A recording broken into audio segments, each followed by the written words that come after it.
अगला सचिन कहलाए जाने वाला अचानक से अगला काम्बली कैसे बन गया, आओ मैं तुम्हें बताता हूँ। सबसे पहले 2018 में सिडनी के वार्म अप टेस्ट मैच में, जो कि बॉर्डर गवास्कर ट्रॉफी के लिए खेला जा रहा था, वहीं पे इनका फील्डिंग करते टाइम एंकल ट्विस्ट हुआ। लेटरल लिगामेंट की इंजरी की वजह से इन्हें पूरी सीरीज से बाहर कर दिया गया। वो सीरीज तो इंडिया जीत गई, मगर पृथ्वी शॉ उस जीत का हिस्सा न होने के कारण काफी खफा थे खुद से। केवल 14 की उम्र में पृथ्वी शॉ ने काफी तारीफें बटोरी जब उन्होंने हैरिस शील्ड के मैच में 546 रनों की एक बड़ी पारी खेल दी। 2017 में रणजी ट्रॉफी के सेमीफाइनल में सेंचुरी, दिलीप ट्रॉफी के डेब्यू पर सेंचुरी। इसके बाद उन्हें कमान दे दी गई अंडर 19 इंडियन टीम की। अंडर 19 की कमान मिलते ही दिल्ली कैपिटल्स ने उन्हें अपनी टीम में 1.2 करोड़ में शामिल कर लिया था। वेस्ट इंडीज के खिलाफ टेस्ट डेब्यू का मौका मिला और उस मौके पर भी शतक जड़ दिया। सबको पता चल चुका था ये लड़का अब रुकने वाला नहीं है। रवि शास्त्री जी ने तो यहाँ तक कह दिया था कि इस लड़के में वीरेंद्र सहवाग की झलक दिखती है। सारे क्रिटिक्स ने बोला वेस्ट इंडीज के बॉलर्स ही बेकार हैं, असली टेस्ट तो ऑस्ट्रेलिया के सामने होगा। 2018 में बॉर्डर गवास्कर ट्रॉफी में जब मौका मिला तो उसी के पहले ही वार्म अप मैच में इनका एंकल ट्विस्ट के कारण इन्हें पूरी सीरीज से बाहर कर दिया गया। 3 महीने बाद ही कमबैक करने का मौका मिलता है सैयद मुश्ताक अली ट्रॉफी में। वहां के भी पहले मैच में जड़ दिया अर्धशतक, लेकिन जो 3 दिन पहले ही इनका यूरिन सैंपल का जांच हुआ था उसका रिजल्ट आ जाता है और उनके यूरिन में मिलता है कि लीगल सब्सटेंस टर्वोटालीन, जिसमें पृथ्वी शॉ ने अपने बचाव के लिए कहा कि उन्होंने तो केवल एक कप सिरप पिया था, उन्हें क्या पता इसमें ऐसा कुछ मिला हुआ है। मगर बीसीसीआई ने उन्हें दोषी पाया और लगा दिया 8 महीनों का बैन। पृथ्वी शॉ पहले से ही 3 महीने बाद क्रिकेट खेलने वापस आए थे,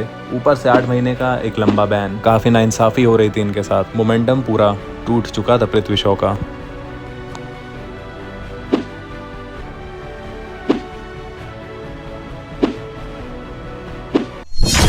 इसके बाद न्यूजीलैंड टूर पर उन्हें मौका मिलता है।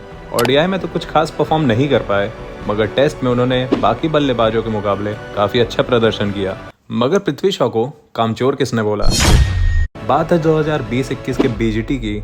फिर से वार्म अप मैच में उनके शिन गार्ड पर बॉल लगती है और वो लंगड़ा कर मैच छोड़कर जाने लगते हैं। तभी अजिंक्य रहाणे ने उन्हें देखा और बोला, बेटा बॉल तो तेरे शिन गार्ड पे लगी है, तू लंगड़ा के एक्टिंग क्यों कर रहा है? कामचोर है क्या? चल फील्डिंग कर। यहाँ से पृथ्वी शॉ की इमेज एक कामचोर वाली बन गई, जो कि उनके रेपुटेशन के लिए बहुत बेकार था। मगर अगर हम पृथ्वी शॉ के पॉइंट ऑफ व्यू से देखें, वो एक बच्चा ही है और एक बच्चे को पिछले बार भी वार्म अप मैच में चोट लगने के कारण पूरी सीरीज मिस करनी पड़ी थी, मगर इस बार वो ये गलती दोहराना नहीं चाहते थे, इसीलिए वो पहले ही ग्राउंड के बाहर जा रहे थे। पहला टेस्ट मैच शुरू हुआ, दोनों इनिंग्स में अंदर आती हुई बॉल पर पृथ्वी शॉ हो गए बोल्ड। बैट और पैड के बीच में बहुत बड़ा गैप और पूरे मीडिया ने बात फैला दी कि टेक्निक में बहुत बड़ा फ्लॉ है। मगर किसी ने ये नहीं सोचा, बस 1 महीने पहले सब लोग आईपीएल खेल के आ रहे हैं, टेक्निक को एडजस्ट होने में टाइम लगेगा। पूरी टीम ने गंदा परफॉर्म किया, मगर ड्रॉप किया किसको? केवल पृथ्वी शॉ को। इंडिया फिर से बीजीटी जीती, मगर पृथ्वी शॉ को पूरी सीरीज में दोबारा मौका नहीं मिला।